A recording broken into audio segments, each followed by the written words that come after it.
A new book is out that provides a guide to navigating addiction treatment told through both a personal and professional point of view. The book is titled The Rehab Playbook, Demystifying Addiction Treatment, and the book's author is Jamie Vink, president of the treatment center, The Meadows. Welcome to Arizona Horizon. Thank you for having me. Congratulations on the book. Thank you. Yeah, just recently, it must be great. Just seeing that book sitting there must be great. It truly is. It's a gift. It's a labor of love for you. Demystifying addiction and addiction treatment. How is addiction mysterious? So I've been in the addiction treatment business for 20 years, and I've always been fascinated by the fact that, and it's a statistic, that 1 in 10 people who struggle with addiction get treatment. And my goal was to write a book to really touch the other 9 who aren't getting treatment.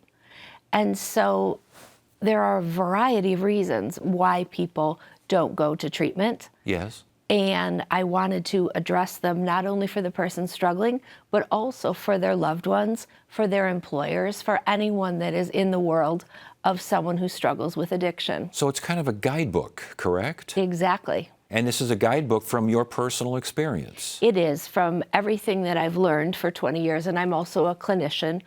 And from the first moment where someone wonders, oh my gosh, do I need help, to successfully completing treatment. Why is treatment and recovery so hard to find? So it remains elusive for a variety of reasons. First of all, people aren't clear what help they need. There's so many options now, and post-COVID, there's so many additional virtual services and all of that, and that's great. But folks don't understand what they need. And so something that I've done there is to really define the different levels of care available. The other thing is that people don't understand what their resources are and what's available through their insurance. I was going to ask about finances and insurance. I mean, even in the best of times, that can be really confusing. It can. And, part of what I recommend is to sit down with your insurance card, make the calls, or have a trusted friend or loved one do it to find out what benefits are covered. And once you get that done, once you get that information, once you get the foot in the door and you maybe have figured out this might be where I need to be, navigating the entire addiction treatment universe, that's got to be difficult as well. Do you address that here as well? Absolutely. And I also talk about the stigma.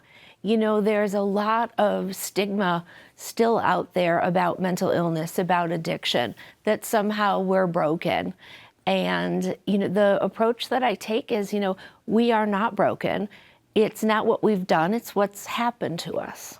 Is that another, but you mentioned, it was interesting because when you were speaking, I thought about the fact that, okay, you've made these, you've gone through these hurdles and things, but you still have to trust someone. Is the concept of trust still, as you say, elusive?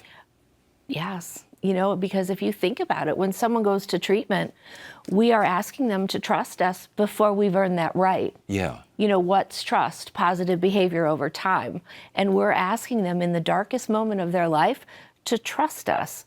And so something that I did as part of the book is I introduced 3 professionals that are in the industry, that are in recovery themselves, so that a reader can see where our hearts are. And that once you do make the decision to go to treatment, you will be greeted by people who've been there, who can speak your language, and also have devoted their life to healing. Yeah, yeah.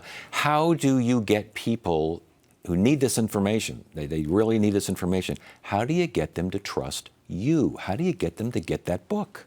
So by talking to people like you, first of all, and also, the beginning of the book is very much about my own story and my family and really building that trust. And I talk about my time as a therapist and wins that we basically had. The thing about addiction is that we can win against the opponent of addiction. It happens every day. People are out there living their best life.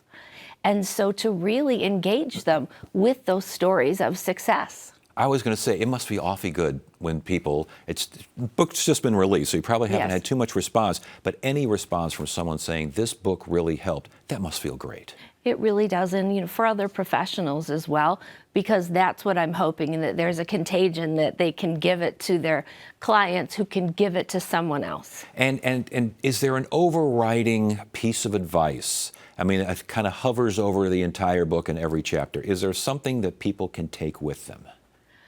Yes, I believe that the message is hope, and hope has a game plan with this book, and that there are people out there that there's great people that have devoted our lives to the work, and people get better every day. So hope is the main message. And you're donating a portion of the book's proceeds to the American Addiction Research Foundation, correct? That's right. Yes. So another reason to hope that the thing sells like crazy. Absolutely. Very good. All right, and you're out the Meadows in Wickenburg, right? Yes. Is a civilization starting to catch up to that place? Because it seems like it's growing out there like a The crazy. urban sprawl is making it all the way to Wickenburg. Well, yes. I'm sure it's still a special place. And Jamie, thank you so much for joining us. Thank and you. Congratulations again on that book. Thank you.